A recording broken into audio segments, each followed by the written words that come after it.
Welcome all. Tonight, we are going to hear from Kai Bird, who really needs no introduction, but is co-author with Martin Sherwin, the late, great Martin Sherwin, of American Prometheus, The Triumph and Tragedy of J. Robert Oppenheimer. It received the Pulitzer Prize in 2006 for biography and is the basis for the remarkable movie, many of you I'm sure have seen, Oppenheimer.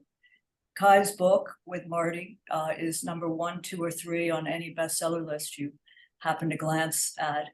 I want to make an audacious claim.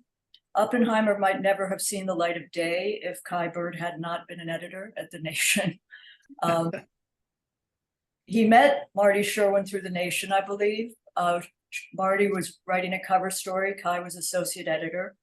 And the former editor and publisher, Victor Navasky, played a major role in persuading Kai, who had not had a great experience prior in partnerships on biographies, to partner and collaborate with Marty Sherwin. By all accounts, it was a wonderful collaboration. Kai, of course, is well known for his biographies of John McCloy, the Bundy brothers, later the Jimmy Carter biography, important. And in 2017, Kai became executive director of the Leah and Levy Center for Biography, a center you should check out, has many interesting seminars. And biography, which is a disputed category, is better understood as the serious literary and historical discipline it is as a result of Kai's work, the center's work, and other people's.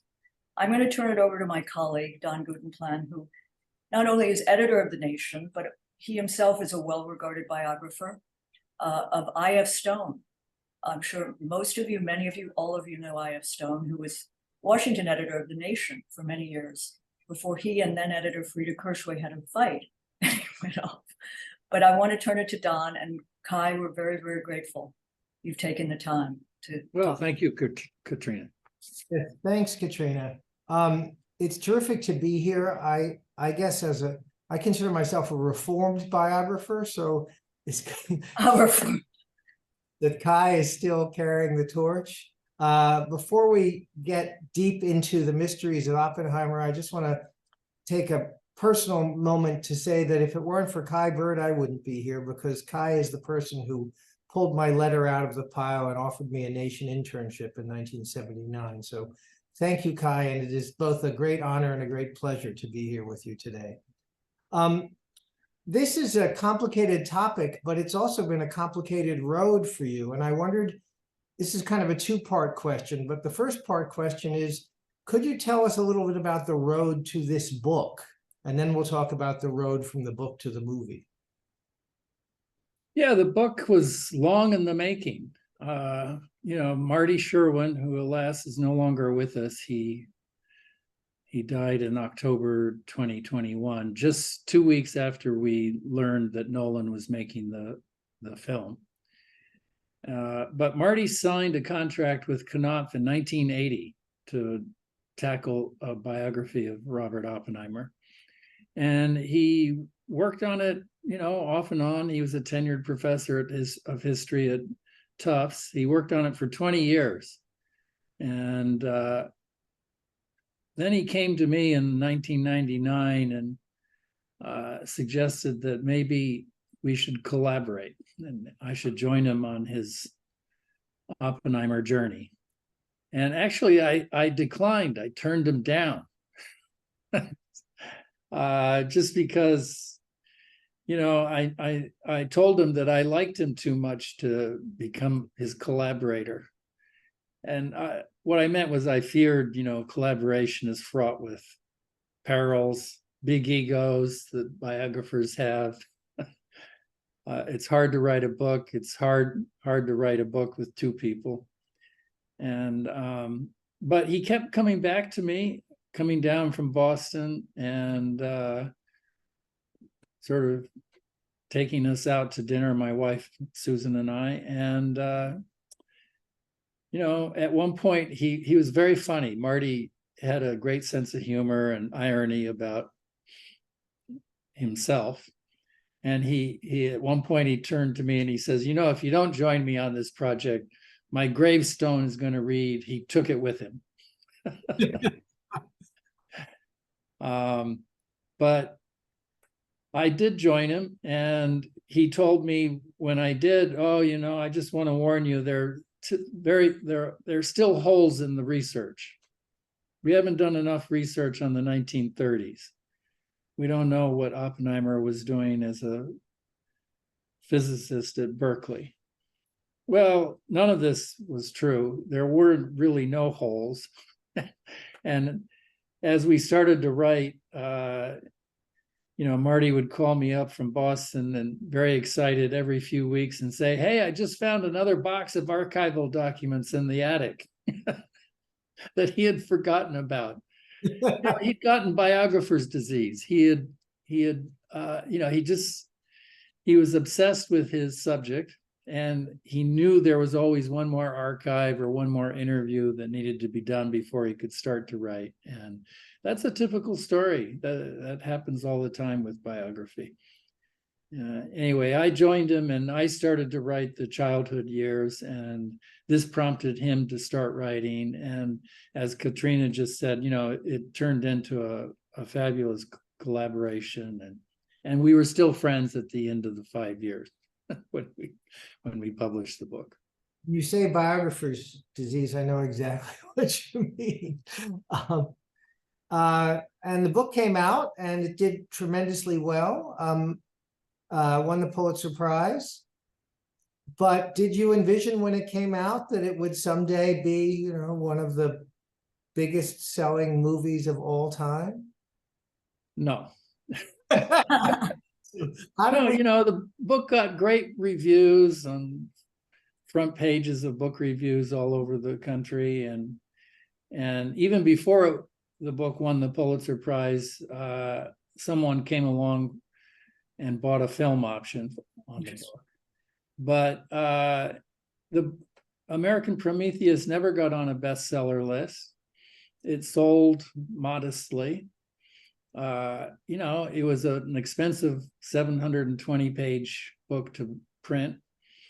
Lots of photographs, but Knopf, did a great printing, but no one had any expectation that this was going to sell tens of thousands of copies, and indeed it didn't.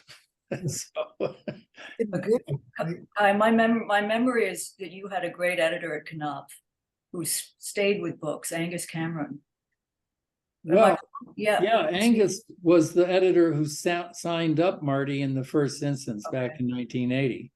And he would regularly just extend Marty's contract and send him a new contract to sign. You every don't see that years. Today.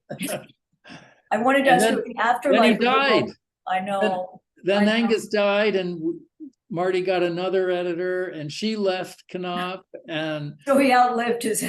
We finally, on the third editor, Ann Close, brought it across the finishing line. But I wanted to ask you about the afterlife, another afterlife, not just the movie, but you and Marty decided you were going to work to rehabilitate Oppenheimer and nullify the 1954 Atomic Energy Commission kangaroo court decision.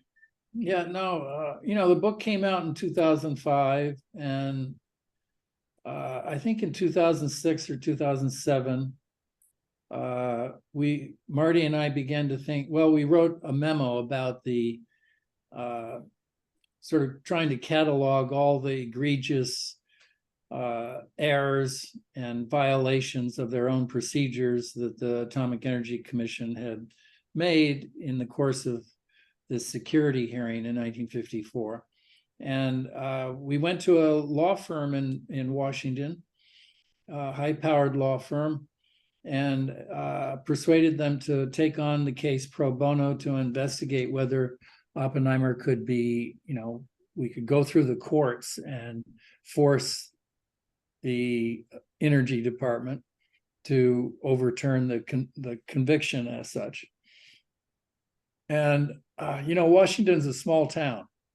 So this firm began doing the research, and about 3 months later, we get a phone call from one of the associates very sheepishly saying, well, I'm sorry, but I have to report that we have to back out of this pro bono case now because one of our partners is objecting.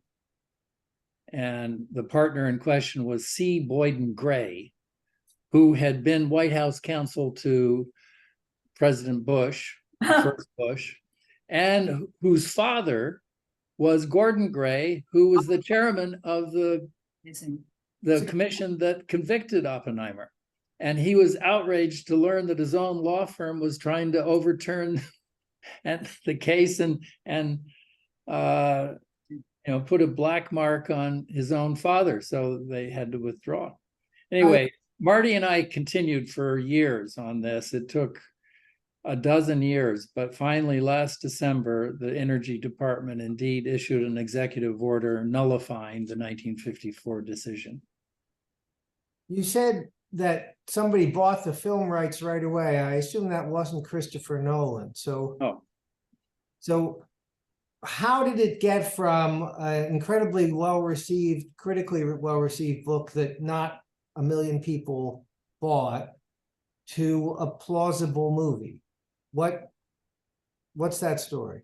Well, it's entirely an accident. You know the nature of life, and particularly in the case of the life of books. No, several parties had the film option over many years. Marty and I were initially quite excited. Oh, Hollywood's knocking, but they'd always talk a good game and nothing would ever happen.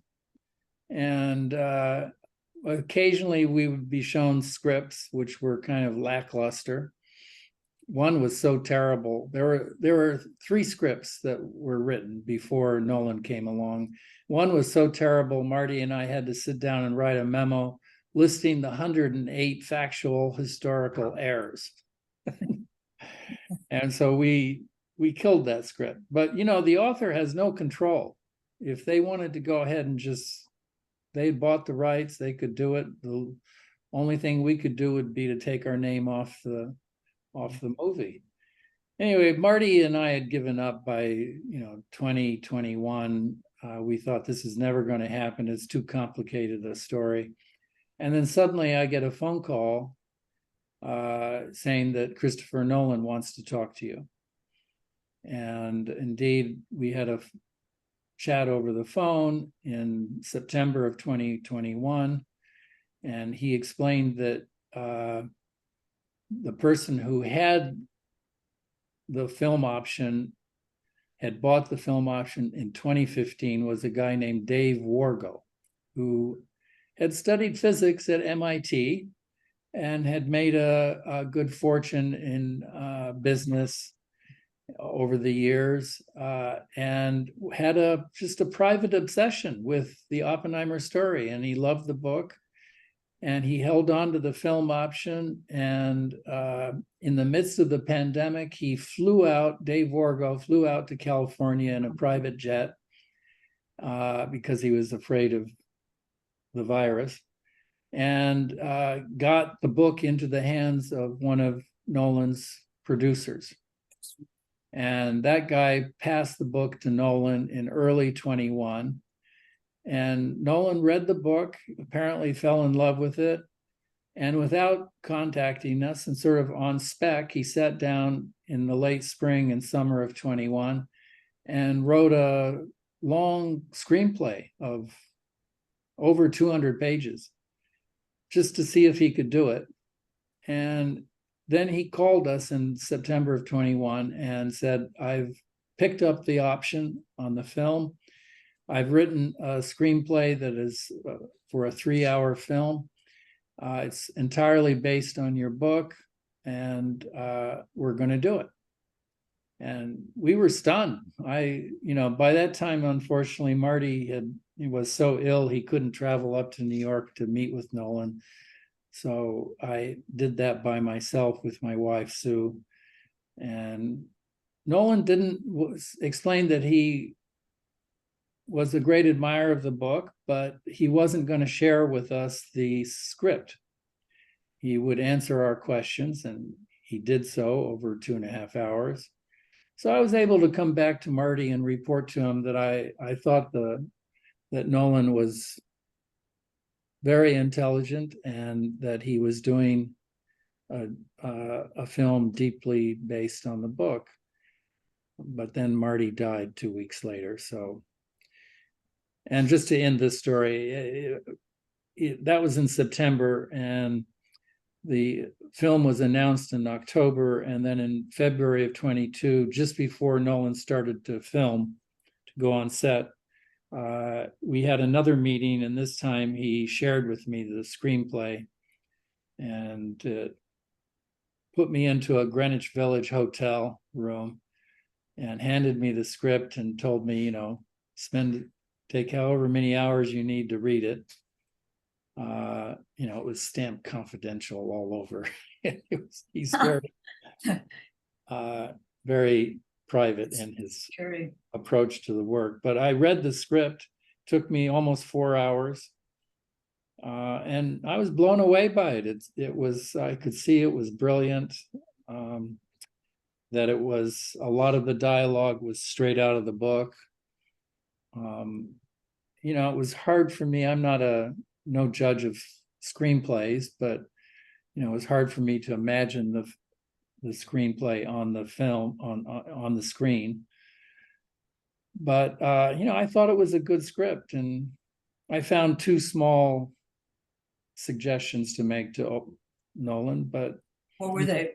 and he accepted both. But I told him that I noticed that at one point in the script he had Oppenheimer answering a question from in the security hearing. Well, how many people, Dr. Oppenheimer, died as a result of the gadget that you built? And his answer was 70,000 in the screenplay. And as I was telling this to Nolan, he says, yes, I know, I understand that that's a low figure. You know, most historians use the figure that's double that, 140,000 for the 2 cities killed in the immediate, you know, that day. And I'm trying to find a way, he said, to fix that, but it's based on that. That was the transcript in the hearing. That's what Oppenheimer answered. So that was interesting. He, you know, he knew that there was a problem with that figure, and he did in the film. You can see he has Oppenheimer himself using the 70,000 figure and then saying, well, no, it's 140,000. Well, maybe even more than that. What was the other thing you caught? I'm sorry? So you caught 2 things. What was the other? Well, I also suggested that he make sure that he have that he somehow managed to insert the quote from Oppenheimer saying that this was a weapon that we used on an essentially already defeated enemy. And that comes from a speech that Oppenheimer gave just 3 months after Hiroshima. And indeed, you know, in the film, the dialogue is very fast paced and it goes by in a second, but he has Oppenheimer saying those exact words to Edward Teller. And that too is important to establish, you know, some of the history and intelligence about what we knew about how close the Japanese were to surrendering when the bomb was actually used. We have a lot of questions. Maybe we'll go for a few more minutes, Don, and then open it. Yeah, I just one thing I wanted to ask you about was whether you were surprised by, a friend of mine put it this way. He said, it's astonishing that somebody managed to get a major studio to make a 3-hour movie about the blacklist. I wondered, you know, how do you feel about that? There's there's Oppenheimer's personal story, there's the story of the bomb, and then there's the framing of the film is the hearing. So in a sense, the film, I can see where my friend saw it that way. Yeah, no, absolutely. It is an extraordinary thing. And, you know, I remember when Marty and I were writing the narrative in 2002, 2003. At one point, he turned to me, Marty did, and he said, Kai, we wouldn't be the two of us working so hard over so many years. Marty ended up spending 25 years on this book.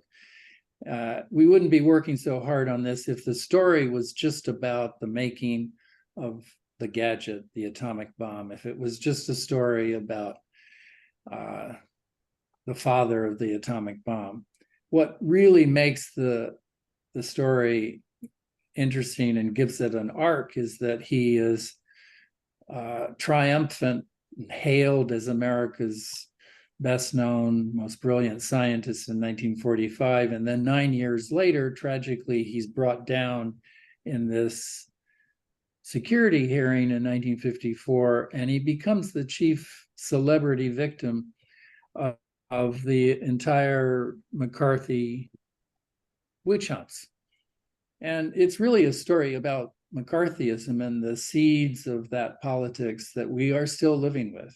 And Nolan got that, because as you can see, half the film is devoted to the trial and Louis Strauss and his determination to, in the words of Edward Teller, defrock Oppenheimer in his own church and strip him of his ability as a scientist to speak as a public intellectual about politics and policy, precisely because of his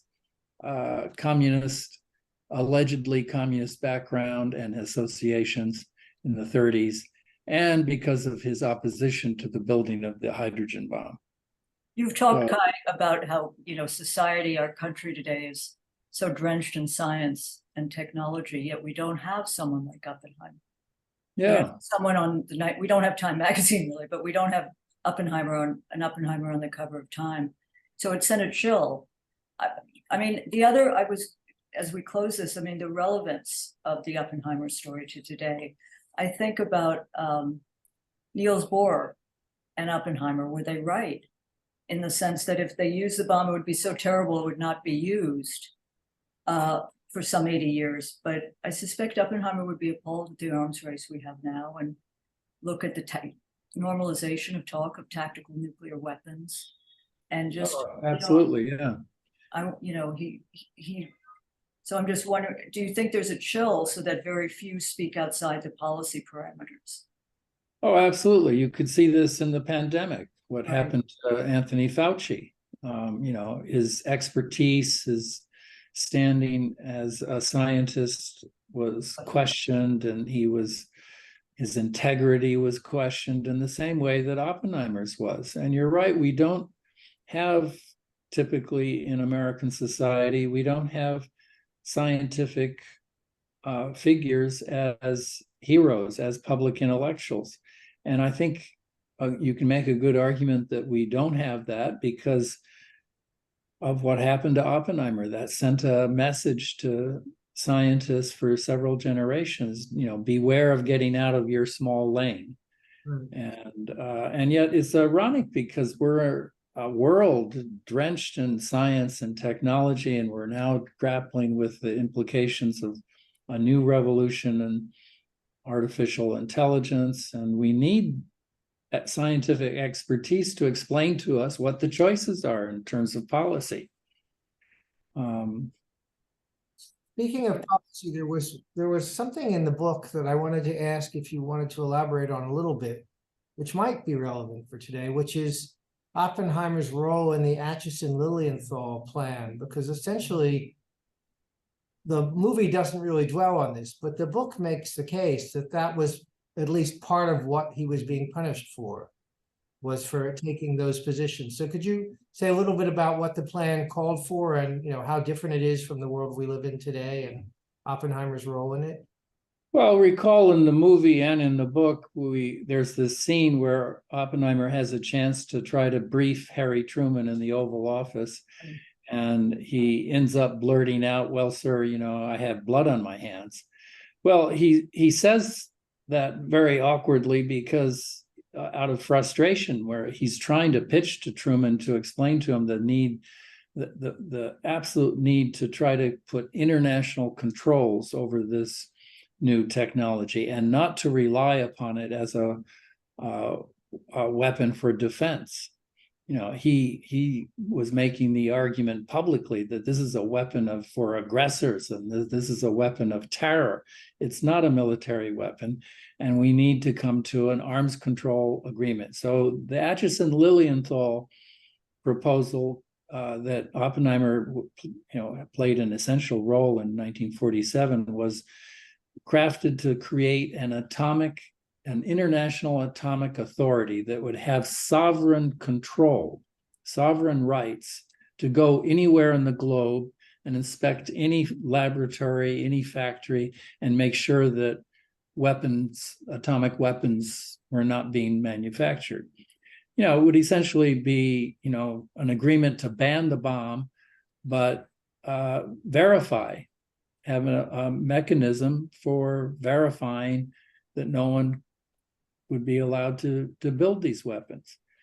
Well, it all fell apart under political, Harry Truman rejected this advice. And instead, we eventually did get, to answer your question, we did get the IAEA, and that's sort of a shell of what Oppenheimer was envisioning. But it does do some of what Oppenheimer was arguing should be done. Inspections. It's played a major role in Iran, for instance, and in other countries that have signed on to the anti-proliferation treaties. And we need to advance that. We need to get back to Oppenheimer's vision of an international agency that has sovereign rights to control this technology. And only then will countries have the confidence to ban the bomb. Here's a question from Emma. We're gonna start at least weaving in questions from our audience. She asks, what was your view of how the film portrayed the general politics of the era? Do you think Christopher Nolan understood the material as you did? Well, I think he did. I think, it's a 3-hour movie. It's very long. But even a 3-hour movie can't cover everything that the book does in 720 pages. But I think he did a brilliant job of capturing the spirit of the politics, the McCarthyism, the personal vendetta that Lewis Strauss waged against Oppenheimer, that scene with Harry Truman. It's a very short, small scene, but it was important to convey to the people who watched the film that, the president of the United States, Harry Truman, did not understand the nature of this weapon. The fact that there were no secrets, that the Russians were going to get it just as, if they determined they needed it, they were going to be able to build it. There were no secrets of physics. It was simply an engineering problem. And the president of the United States didn't understand, the simple facts. So I think Nolan has produced a film that, we can all debate the history, and it can stimulate a national conversation about all these issues: nuclear weapons, McCarthyism, the role of science in our society, and The Bhagavad Gita. and the Gita, yes. I'm going to ask you a question, which I hesitate to, so this is Alan Ramo. Stanford emeritus professor and historian Bart Bernstein claims that Oppenheimer was a member of the Communist Party in the 30s, based upon more recently discovered documents, including unpublished memoirs of Communist Party members. Do you have an opinion about that? Yes, I do. I know Bart Bernstein for many decades. I admire him. We're friends, but we disagree. And, historians do disagree from time to time about how to interpret the evidence.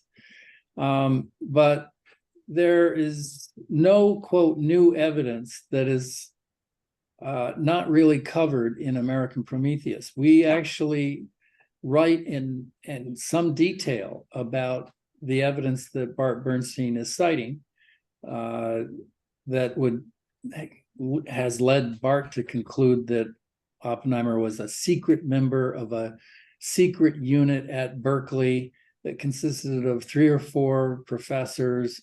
And so just to give you a flavor of the evidence, the unpublished memoir that he is citing about, that describes the secret cell at Berkeley, they make it clear, the author of the unpublished memoir makes it clear that, oh yes, we gave our party membership dues. They were collected at these secret meetings, but no one asked Oppenheimer for his dues.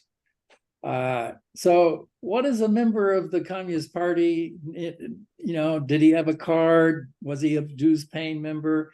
We lay out all this evidence and we conclude that Oppenheimer just wasn't the kind of guy who was a joiner. Yeah. He wasn't the kind of faculty member who would submit to party discipline. He urged his own brother, Frank, not to join the party, and he was upset when he did. And so we think he was pink, but not red. That's a distinction which was hard to maintain in the 1950s. But I think, I suppose when you said that you thought that Nolan did a good job of capturing the politics, I was interested in your view of his capturing the politics of the Popular Front and Oppenheimer's role in that, and the sort of scene at Berkeley. Right. Well, I think there is a little bit of that in the film, the depiction of Jean Tatlock and her ardent membership in the party and her pushing Oppenheimer to become more politically active, and that came across in the film, and of course we document that at great length in the book. Someone asks, I don't think it's the case, but I may be wrong. Please discuss what motivated President Kennedy to participate in the rehabilitation of Oppenheimer. Well, that's a great question, because that comes to my book, The Color of Truth, a biography of one McGeorge Bundy, who was National Security Advisor to Kennedy, and of course a good friend of Kennedy's when he was a senator. Bundy was Harvard dean, and Bundy was also a friend of Oppenheimer's, and he was outraged at what was done to Oppenheimer in 1954, and so he was the friend of Kennedy's who persuaded the young Senator Jack Kennedy to vote against Louis Strauss's confirmation as Commerce Secretary in 1959. And then when he became president, Bundy persuaded Kennedy to give Oppenheimer the Fermi Prize. And it was actually one of the last decisions that Kennedy made before he went off to Dallas. And it was the first decision that LBJ had to make when he became president, was whether to go ahead with this public ceremony in the White House to award Oppenheimer the Fermi Prize, a $50,000 prize with a nice gold medal. And they went through with it. And they understood, in these rarefied political circles, the injustice that had been done to Oppenheimer. And, they couldn't restore his security clearance. Actually, he was asked, do you want to go through another security hearing and get your security clearance restored? And Oppenheimer's answer was, not on your life. So. Here's a question from Ken Saccharin. How does this book inform your view of the USA's actions arming Ukraine to defend against a nuclear war? Well, to defend against a potential nuclear war with Russia, I think is what he means by the question. Well, that that gets us into current affairs. I don't know what Oppenheimer would, if he was alive with us, with what he would say, but he would be he'd be horrified at the arms race that ensued in the 50s, 60s, 70s, 80s, the buildup of nuclear weapons. And he'd be extremely worried about this war in Ukraine, as I am. I think Putin has waged a war of aggression, and he's really lost the hearts and minds of the Ukrainian people and all Europeans, and he's achieved exactly opposite of what he wanted by pursuing this war. And my fear is that the Ukrainians may actually push him into a corner. Maybe they'll have more successes on the battlefield, and this will prompt Putin to do what he's threatened to do, to use tactical nuclear weapons on the battlefield. And of course, I argue, as Oppenheimer argued, that these weapons are not military weapons.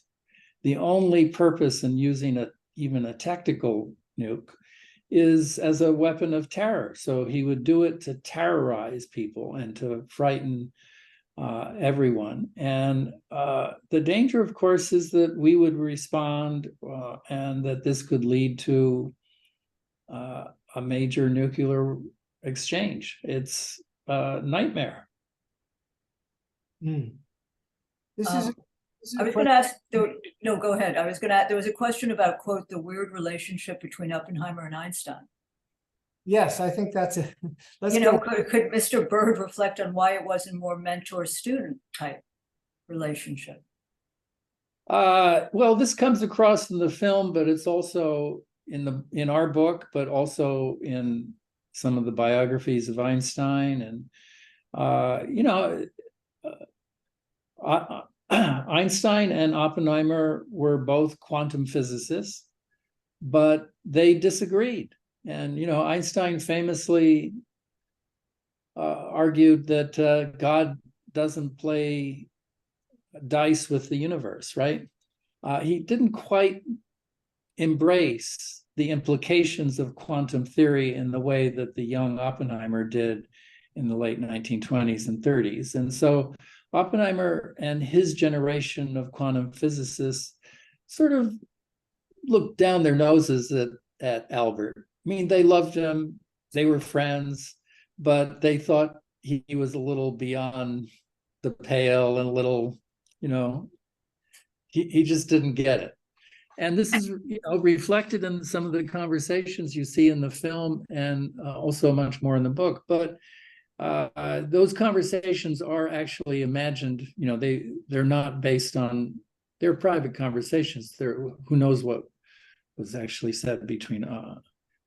There's no transcript to footnote with regard to that, but they're not improbable conversations. They're the kind of conversations that Einstein could have had with Oppenheimer. They were friends, they were colleagues, and Oppenheimer was seeing Albert all the time. He was right down the hall. He was ostensibly his boss, as director of the Institute for Advanced Study. And, they were friends. Well, one of the things that's much richer in the book than in the film is there's this, you have the part where Einstein tells his assistant, he calls Oppenheimer a nar, which is yes.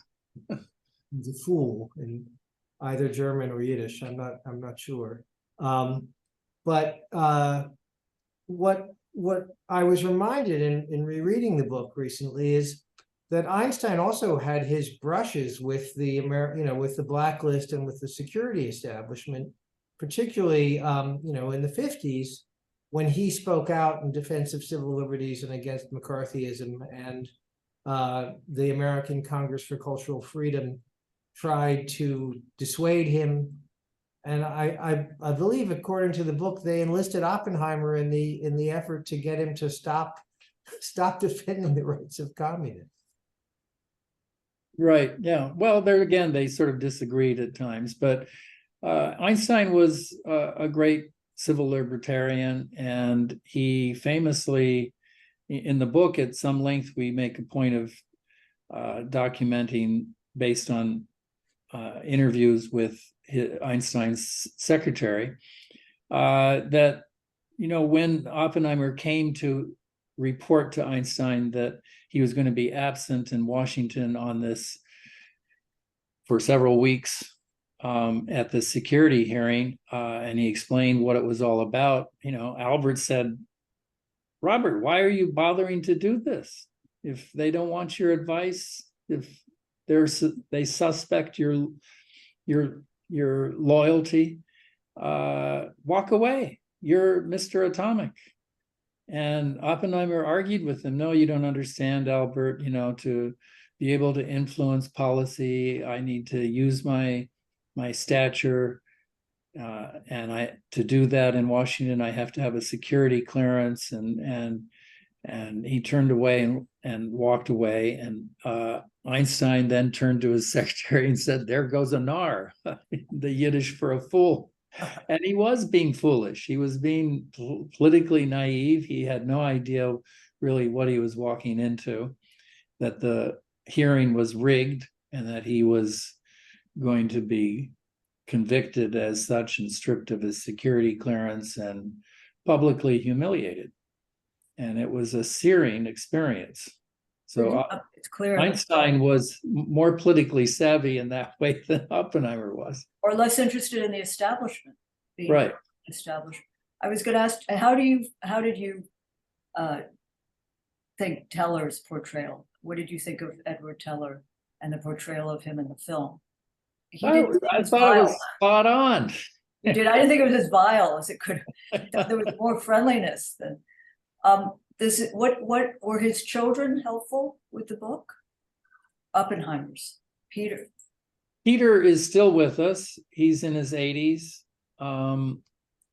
I can't say, I won't claim that I interviewed with him, but I had a conversation with him over lunch once in Santa Fe. Marty Sherwin interviewed him at his ranch up in the Pecos Mountains early on in the project. But Peter is a very reticent son who is wounded and outraged by what was done to his father. And his son, Charlie, the grandson, I'm in touch with. Charlie says that his father will never see the film. And, he's kind of a recluse. Oppenheimer's daughter, Toni, tragically died in her 30s. She committed suicide in St. John. And so it's another tragic aspect of the family story. One of the things that struck me is that in the film, maybe because he's played by Robert Downey Jr., Strauss is quite vivid, and his role in sort of perpetrating and arranging this fix is quite strongly conveyed. But I felt less sure about William Borden. And I wondered if you could talk a little bit about Borden and his role in Oppenheimer's downfall. Because I felt like the film didn't really go into that very deeply. Yeah, Borden is there. He sort of plays a key role in the book, a key role in writing the memo of indictment. And, it's a very detailed, lengthy memo. And it's based on Borden's access to Oppenheimer's FBI files.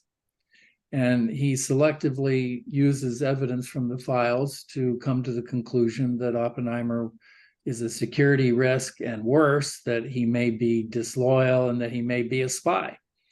And we make the argument in the book, Marty and I did, that Borden was inclined to do this, was disliked Oppenheimer and had his suspicions of Oppenheimer, but that he was encouraged to actually write this letter of indictment by Lewis Strauss, who facilitated it by giving him access to the FBI files, and that they had phone conversations and meetings about this. But in the film, you're right, Borden comes off, again, there's only so much that a film can do, but Strauss comes off as a major figure in the film. Yeah. And I think he's portrayed brilliantly, and he's not, he's the bad guy in the film as such, but he's not a stick figure. You sort of come away from understanding, this is a man who has an enormous ego, but is extremely insecure about his educational background, his lack of a college degree, his sensitivity as a self-made businessman, he's really thin-skinned, and he doesn't understand. He's a practicing, he practices his Jewish faith, but he can't attends a conservative temple, and he can't understand why Oppenheimer, who is of Jewish ancestry as well, doesn't take his Jewishness seriously. And why is he reading the Gita instead of the Talmud?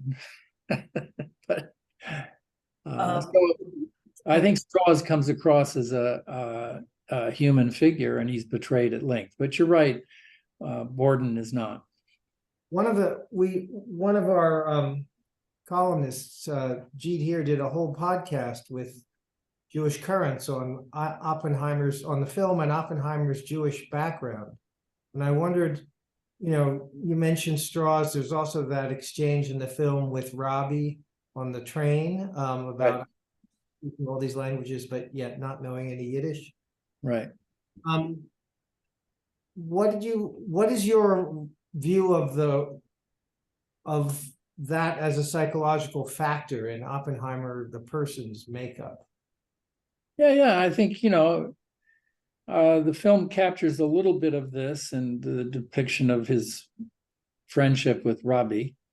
But, the film does not have Isidore Robbie saying what he did say in the book. We quote him saying, this is from an oral history that he did. He says, Oppenheimer probably would have been an even better physicist if he had read the Torah instead of the Gita, meaning he would have been more in touch with his roots.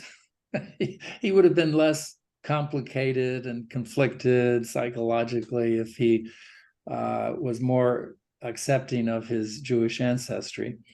And the fact is that Oppenheimer was not raised in a Jewish temple. He was raised in the Ethical Culture Society, which is an offshoot of Reform Judaism at the turn of the century. But it was, it wasn't Judaism. And so as a young boy, he didn't think of himself as Jewish. Of course, he realized as he grew older that others, looking at his name, considered him to be Jewish. And he suffered, from discrimination at Harvard and in England and in Germany, I'm sure. And so he knew that he was Jewish, but he was secular. And he wasn't, he came from a sort of wealthy, privileged Jewish background in New York City, and he did not learn Yiddish. So there was also the remark in the middle of the film about the German scientists and that anti-Semitism might spur them to work harder than understood. It was a complicated line, someone. Well, yeah, I think you're reflecting on the line where, the Nazis are going to lose this race for the atomic weapon precisely because of their anti-Semitism. They're, encouraging all these Jewish Germans to emigrate, and they're losing their expertise.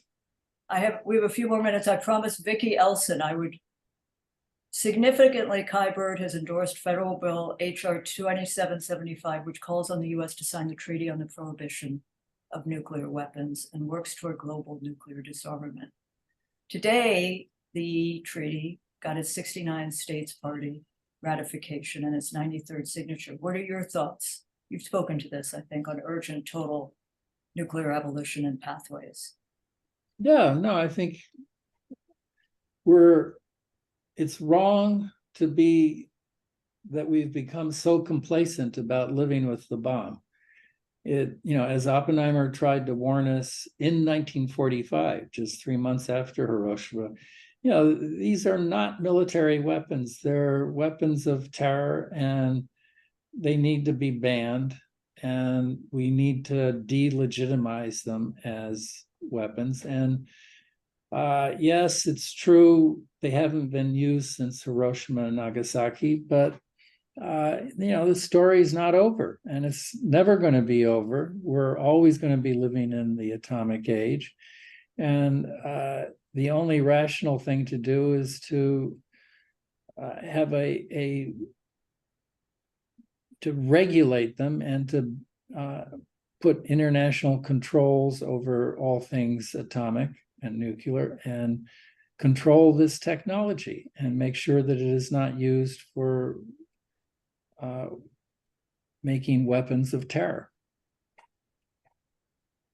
In terms of your work, there's a two-part question. One is someone asks whether the Freedom of Information Act was useful in getting the materials that you and Marty assembled. And I suppose the follow-on question from that is, are there still archives that the US government has not yet opened? Are there still things that are redacted that you had to write around? Yes. Utopia is when the government opens all, right? There are no archives. Yeah, no, Marty, he filed a FOIA request for Oppenheimer's file, and it took years, but he eventually got around 7,000 pages released. But many of the pages were redacted, sources and methods stuff. And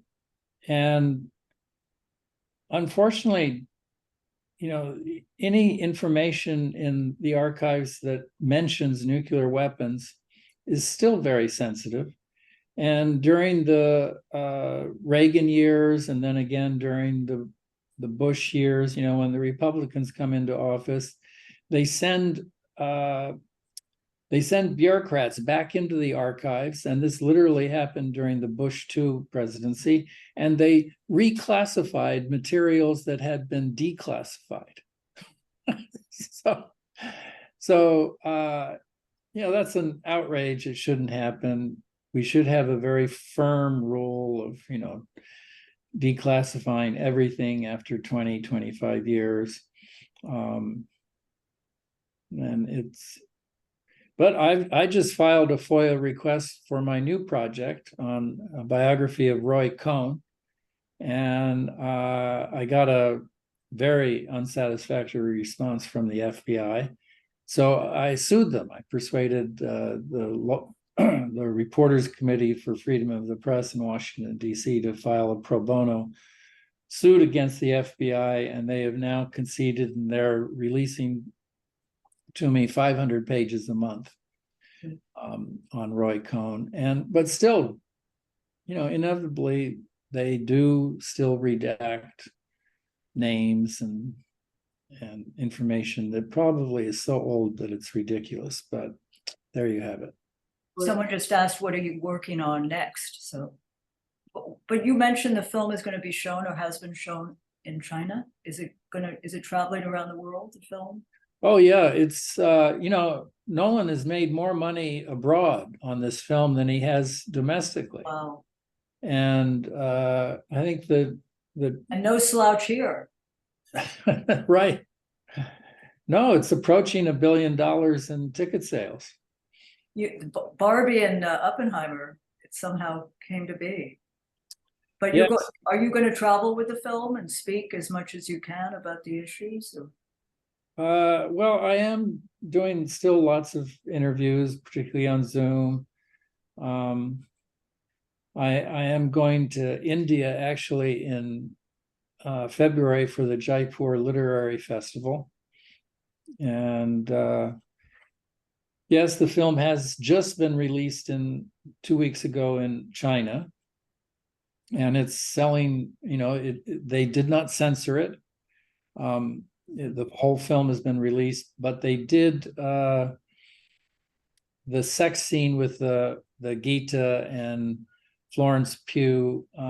They imposed a black dress on her. So, but other than that, it's the film that you see in America. The interest of historical accuracy, that sex scene, I combed your index for it last night, and I couldn't. We assume that's a Christopher Nolan imagination. Well, the FBI documents do prove that Oppenheimer went and visited Jean Tatlock in 1943 and spent the night in her apartment. The gumshoes were waiting outside to document this fact. And and they were lovers. He was constantly proposing marriage to her, and she was constantly turning him down. And so we presume that the sex scene is true. No archival material. No archival material. Guillermo Montt says the film has been a great success in Chile, which is exciting. Oh, okay. May I just quick question, because you wrote a great biography of Jimmy Carter. Did you ever talk to Jimmy Carter about Oppenheimer? Did he have a perspective? I asked Jimmy about his training as a nuclear engineer. He had 10 months of Navy training and things atomic, so that he could work on nuclear submarines for Admiral Rickover. So we talked mainly about Rickover. I can't recall we having a discussion about Oppenheimer, but I think, unless you have a question, Don, or there's something, I think we're going to let you go, Kai. Thank you so much for speaking with us, and great success with the, greatest success moving forward. I want to give Kai the last word. Absolutely. Say how grateful we are to you for doing this. And the question is, at any length you want, but we are running out of time. What do you want viewers who don't know any of the history, particularly in places like India or China, who see this film, what do you want them to take away from it? Well, I think, the power of biography is to get people to think about history in very personal terms. And, the film, I think, is terrific at showing Oppenheimer's anguish, the fact that he's very conflicted, that he's doing his duty as he sees it to produce this gadget. There's even that scene in the film where he's trying to instruct the Army officers after the successful test of at Trinity about how to drop the bomb, at what altitude it should be detonated. I mean, that's pretty cold-hearted in a way, right? And yet we know from the book that same week he was walking to work with his secretary, Ann Wilson, whom I found in Georgetown and who was still alive. And she related this story to me about walking to work after the Trinity test. And Oppenheimer, suddenly she could hear him muttering, "Those poor little people, those poor little people."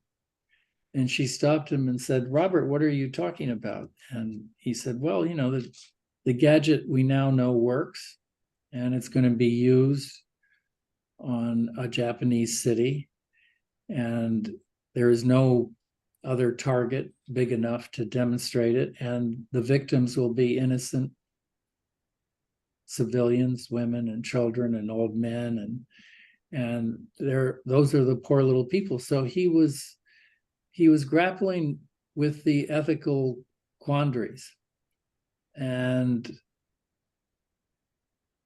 I hope that people come away from that,